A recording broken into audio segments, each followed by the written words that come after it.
Hi. Merry Christmas.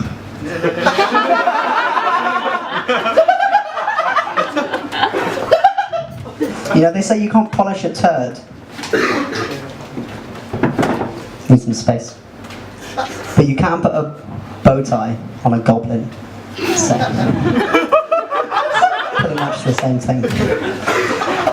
I'm going to regale for you tonight a tale of definitely the worst thing that's ever happened to me in my entire life. A couple of people, you know the story. So it's 2010, so actually, wait a minute, it starts way before that. It starts with a concept, ladies and gentlemen, a concept of the most wonderful holiday you could ever imagine. A whole host of my friends and myself, all two of them, we go, ever since we were 15, we go out to Oxfordshire to this private farm, because, you know, my dad knows people.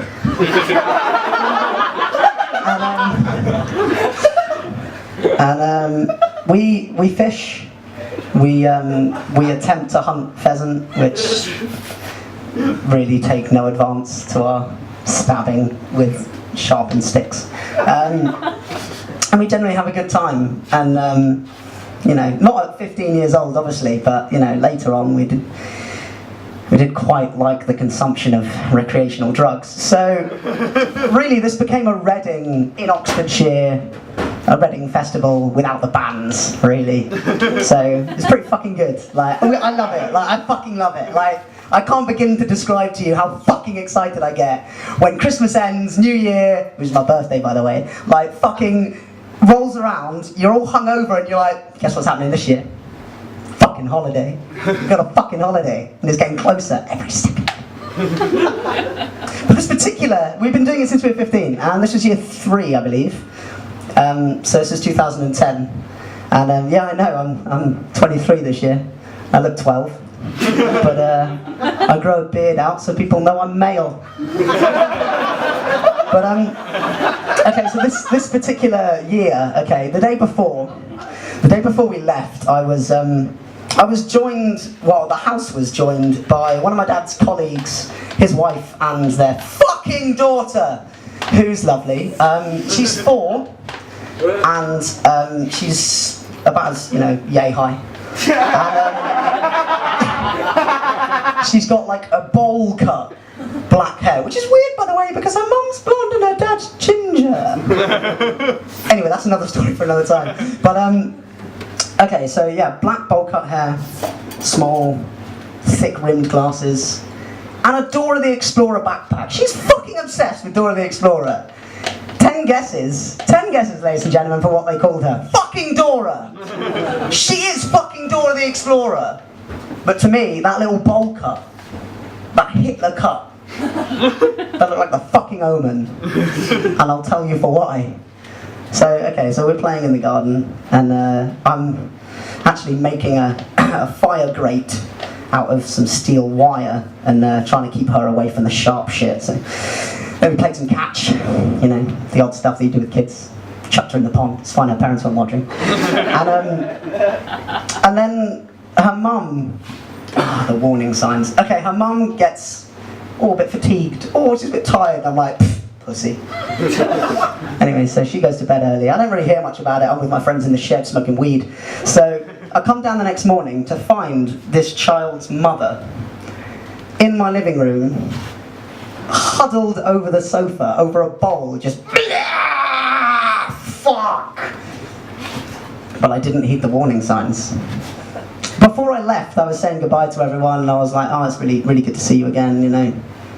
And she was like, oh, you know, this is the kid. You could get this. You could totally get this. And I was like, invincible. Me and my brother used to eat dirt for shits. We used to rub raw meat into our wounds. We're fine. And I'll never forget the words as she grabbed my face. She pulled me in close, her lips close to my ear, and she said, look,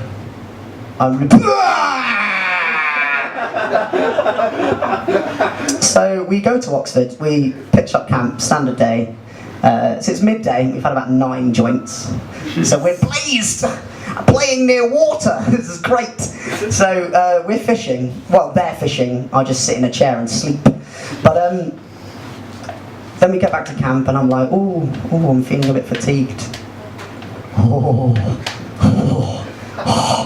Okay, so I'm like, no, it'll be fine. Even if it is, at the outside chance in the back of my mind, I'll be fine, because, you know, it'll only last, 24 hours, and I'll be right as rain.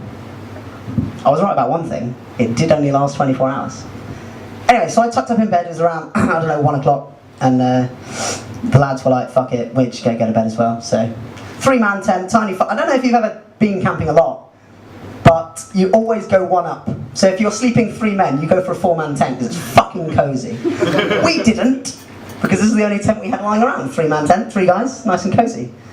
And after a very short period of all of us sleeping in there together, it got fucking hot. And I started sweating, and I sweat normally, but this is a gratuitous amount of fluid. And then I start to feel it. I'm not sure if any of you, hands up, show of hands, if any of you have seen Fellowship of the Ring. Fellowship of the Ring? Okay, right, there's a bit in the Fellowship of the Ring where a good amount of people will get this joke. So there's a bit in the Fellowship of the Ring, halfway through-ish, where it's about, 46 minutes through, not that I know, but where Arwen, to defeat the Black Riders, she conjures up a storm of water made of horses. Does everyone remember this? Yeah. This situation was nothing like that. Okay? This was twice as big. And instead of horses, there were rabid dogs from hell. And instead of water, it was Chanda. Now, I will at this point say that I am 2.5 miles away from any sort of civilization, and there is nothing I can do. So this storm is brewing in my lower intestinal tract, and it is coming. It's coming, right? So I'm there in the fetal position, just like that, just like, fuck! I can feel it! So it comes, it rises up through my gullet, and I'm just holding my breath, because that's all you can do. I don't know if you've ever tried to hold your breath before you throw up, but it does work. But unfortunately you can't hold your breath forever, which sucks. So I let out a teeny tiny little burp, and I throw up in my mouth. I was expecting this, that was fine. We're okay.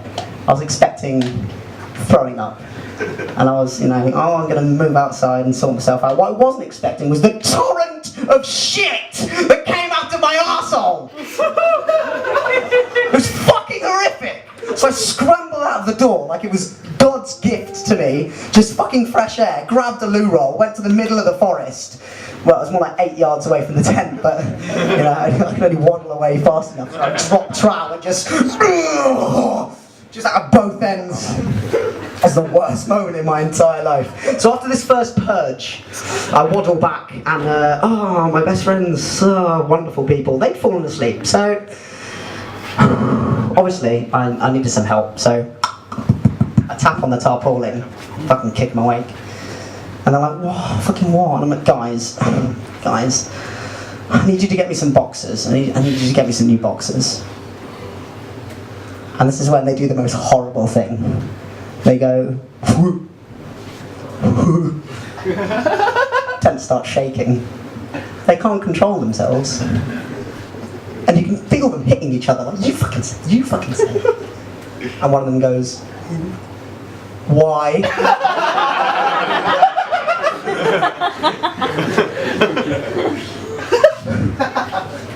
I shot myself!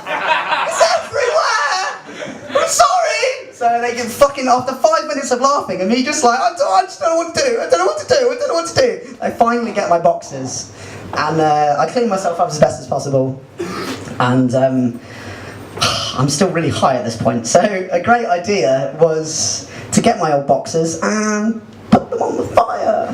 Now, I say fire, these are more the lasting embers of the day's burn. So really, it doesn't so much as ignite them as just make them airborne. So then I thought, actually, that's not so bad.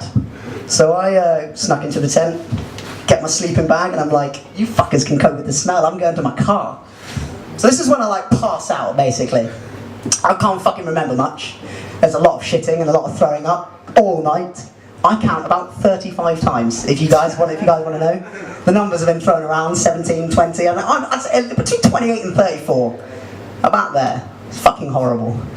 So I wake up in my car, for some reason squelched into the footwell of the back seats, because that's the best idea when, you know, constrict yourself so nothing will come out. Well, I'm pretty sure that nothing was left to come out anyway.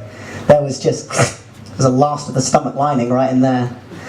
It's just got a visit from Mary Ploppins. But I remember just before I moved to the car, I was like, shit. Another reason why we come to this sick, oh man, this place is so cool, it's a haven.